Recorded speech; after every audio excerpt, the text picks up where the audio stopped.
नमस्कार दोस्तों, India speaks daily के अंतर्राष्ट्रीय न्यूज बुलेटिन में आपका बहुत बहुत स्वागत है। मैं हूं आपके साथ रति अग्निहोत्री।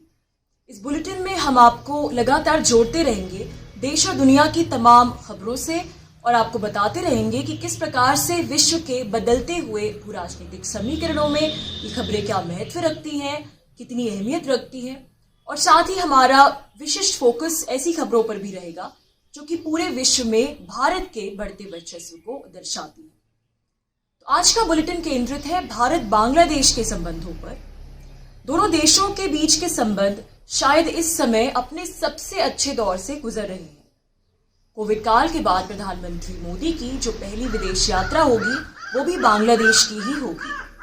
26 मार्च को प्रधानमंत्री मोदी ढाका में होंगे बांग्लादेश की आजादी की 50वीं वर्षगांठ के समारोह में सम्मिलित होने के लिए। 15 महीने के लंबे अंतराल के बाद यह प्रधानमंत्री मोदी की पहली विदेश यात्रा होगी। तो आप सोच सकते हैं कि भारत ने अपने पड़ोसी देश बांग्लादेश को कितना ज्यादा महत्व दिया है, कितनी ज्यादा प्राथमिकता दी है अपनी विदेश नीति में कि कोविड काल के एक लंबे अंतराल के बाद 15 महीने के बाद प्रधानमंत्री पहली बार विदेश यात्रा पर जा रहे हैं। और इसके लिए ना ही उन्होंने अमेरिका को चुना है, ना ही किसी यूरोपीय देश को, बल्कि बांग्लादेश को चुना है, एक पड़ोसी देश को चुना है। तो ये सांकेतिक तौर पर भी बेहद महत्वपूर्ण है दोनों देशों के कूटनीतिक संबंधों के लिहाज से। और भारत की जो नेबरहुड फर्स्ट पॉलिसी है, पड़ोसी पहले नीति, उसके परिप्रेक्ष्य से भी, क्योंकि ये बात दर्शाती है कि कोविड काल के बाद भी भारत का जो प्रतिबद्धता है पड़ोसी पहले नीति की तरफ, वो वैसी ही बनी हुई है। मंगलवार को प्रधानमंत्री मोदी ने त्रिपुरा को बांग्लादेश से जोड़ने वाले मैत्री पुल का भी उद्घाटन किया। ये उद्घाटन वर्चुअल माध्यम से संपन्न हुआ और प्रधानमंत्री मोदी ने अपने वर्चुअल संबोधन में कहा कि इस पुल के उद्घाटन से, इस पुल के बनने से दोनों देशों के बीच की मित्रता तो और गहरी होगी ही, लेकिन साथ ही दोनों देशों के बीच के आर्थिक और व्यापारिक रिश्तों को भी बहुत मजबूती मिलेगी। इस अवसर पर बांग्लादेश की प्रधानमंत्री शेख हसीना भी मौजूद थी बांग्लादेश की तरफ से, और उन्होंने भी अपने वर्चुअल संबोधन में कहा कि फेनी नदी पर बना मैत्री सेतु भारत के पूर्वोत्तर राज्यों के लिए कारोबारी जीवन रेखा साबित होगा। और ये बात सही भी है।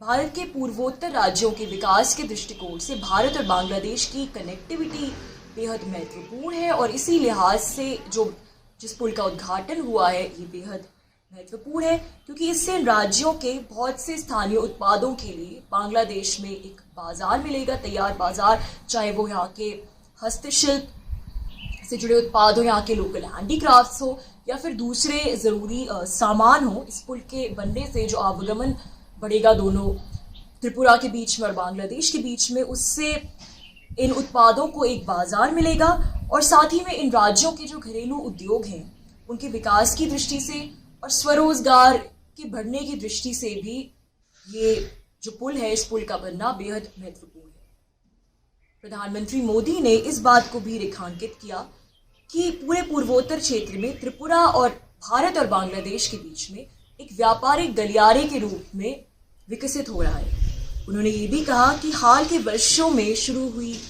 रेल जल संपर्क परियोजनाएं इस पुल के बनने से और भी ज्यादा सशक्त होंगी। त्रिपुरा और बांग्लादेश के बीच बहने वाली फेनी नदी पर बना यह पुल 1.9 किलोमीटर लंबा है और यह पुल भारत में बने सबरूम को बांग्लादेश के रामगढ़ से जोड़ता है। तो ये जो भारत सरकार इस प्रकार पूर्वोत्तर राज्यों के विकास पर फोकस कर रही है, चाहे वह बांग्लादेश के संदर्भ में हो या फिर किसी और संदर्भ में, ये जो विकास है ये पूर्वोत्तर राज्यों में जो चीन की इन्फ्लुएंस रही है उसको काटने के दृष्टिकोण से भी बेहद महत्वपूर्ण है, क्योंकि भारत के जो पूर्वोत्तर राज्य है उनकी समस्या रही है कि वो भारत की जो विकास की जो कहानी है, जो विकास की मुख्य धारा है, उससे बाहर रहे हैं। यहाँ रोजगार के साधन भी नहीं है, उस प्रकार से यहाँ इंडस्ट्री का, उद्योगों का विकास भी नहीं हुआ है। तो इसी बात का फायदा उठा के जो चीन है उसने यहाँ पे अलगाववादी सेंटिमेंट भड़काया है, भारत विरोधी सेंटिमेंट भड़काया है। तो उसको काउंटर करने का एकमात्र तरीका यही है कि इन राज्यों के विकास पर ध्यान दिया जाए, इनको विकास की मुख्य धारा से जोड़ा जाए और यहाँ पे रोजगार के जो अवसर है वो भी बढ़े, यहाँ पे इंडस्ट्री आए।